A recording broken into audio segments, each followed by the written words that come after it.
The laughter was real. Deafening, uncontrollable, almost dangerous. But behind the laughter, something else was happening. Something quieter. Something far more serious. Inside the halls of British television, executives weren't laughing at all. Phones were ringing nonstop. Letters were arriving in stacks. Some were furious. Others were stunned. A few demanded immediate action. And at the center of it all was a single scene, just a few minutes of television, that had gone further than anyone expected. Because in that moment, a character meant to make people laugh had done something that made others deeply uncomfortable. And suddenly, one of the most brilliant sitcoms ever created was no longer just comedy. It was controversy. And what happened next would change everything. At first glance, nothing about Fawlty Towers seemed dangerous. It wasn't political. It wasn't trying to start a cultural war. It was simply chaos wrapped in humor, a show about a failing hotel run by a man who had absolutely no business running anything at all. That man was Basil Fawlty. Nervous, arrogant, desperate, a walking contradiction. He wasn't evil. He wasn't malicious, but he was painfully insecure. He wanted respect he hadn't earned. He wanted status he didn't have. And worst of all, he lacked the self-awareness to realize how ridiculous he truly was. That was the joke. And audiences loved it. The man behind Basil, John Cleese, understood something most performers never fully grasp. He knew that comedy wasn't about perfection. It was about failure. It was about watching someone try desperately to maintain dignity as everything around them collapsed. Basil wasn't a hero. He was a disaster waiting to happen. And viewers couldn't look away. But even in those early days there were warning signs. Because Basil wasn't just clumsy or unlucky. He was deeply flawed in ways that felt uncomfortably real. He judged people. He feared embarrassment. He cared obsessively about class, status, and appearances. He wanted to impress the wealthy. He resented the ordinary. And when things slipped beyond his control, he didn't adapt. He exploded. What nobody realized at the time was that those explosions would eventually create a moment so infamous, so debated, that decades later people would still be arguing about it. And it would all begin with one simple instruction. Don't mention the war.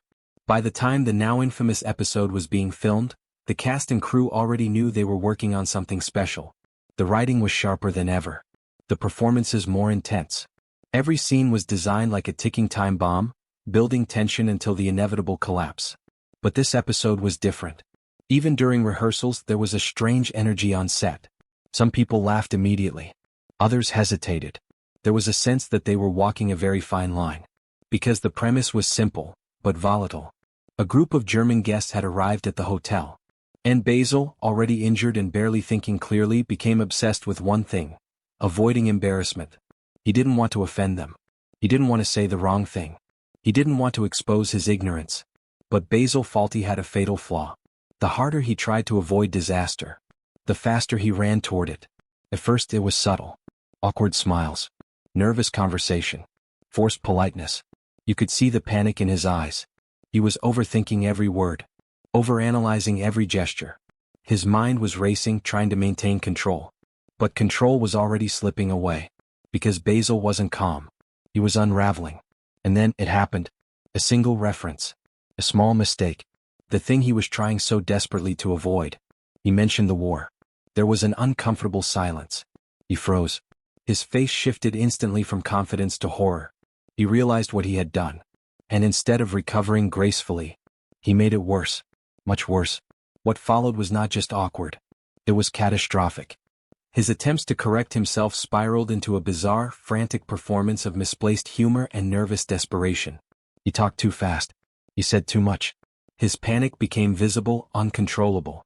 And then, in a moment that would become one of the most controversial in television history, Basil did something nobody expected. He began goose-stepping. He imitated the rigid, exaggerated movements associated with one of the darkest chapters in human history. And then, in a grotesque attempt at humor, he invoked the image of Adolf Hitler himself. It lasted only seconds. But those seconds changed everything. Because while some viewers erupted in laughter, others were stunned into silence. Behind the scenes there was no immediate explosion. No instant shutdown. The episode aired. Audiences reacted. And at first it seemed like just another bold moment in a daring show. But then the backlash began. Slow at first. Then overwhelming. Letters poured into the offices of the BBC. Some viewers defended the scene passionately. They understood the joke. They saw Basil for what he truly was, a fool. A man exposing his own ignorance. A character meant to be laughed at, not admired. To them, the humor wasn't targeting the victims of history. It was targeting Basil himself. His arrogance. His stupidity. His complete lack of awareness. But others saw something very different. They didn't see satire. They saw insensitivity. They saw a painful history being dragged into comedy. And they weren't laughing. Inside the BBC, executives faced a terrifying question. Had they gone too far? Television wasn't just entertainment. It was public trust. And now that trust felt fragile. Meetings were held behind closed doors. Voices were raised. Some demanded the episode be pulled permanently. Others warned that censorship would create an even bigger controversy. There was no easy answer. Because the scene existed in a gray area, too complex to dismiss, too provocative to ignore. And the fear wasn't just about one episode. It was about the future of the entire show. Because suddenly Fawlty Towers wasn't just a comedy anymore. It was a liability. For John Cleese, the reaction was both shocking and inevitable. He had always believed comedy should challenge people. That it should expose uncomfortable truths. That it should force audiences to confront their own assumptions. But now he was being accused of crossing a line. A line he never intended to cross. Because in his mind, Basil wasn't glorifying history. He was humiliating himself. The character wasn't powerful. He was pathetic. And that was the entire point. But intent didn't erase impact. And impact was now spreading far beyond Britain. International audiences began reacting. Some countries embraced the episode. Others rejected it entirely. Broadcast restrictions appeared. Certain networks refused to air it. Years later, when streaming platforms began curating their libraries, the controversy returned with renewed intensity. Some removed the episode altogether. Others edited it. Fans were outraged.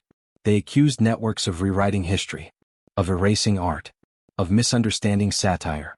But the platforms argued they were protecting audiences, protecting sensitivities, protecting modern standards.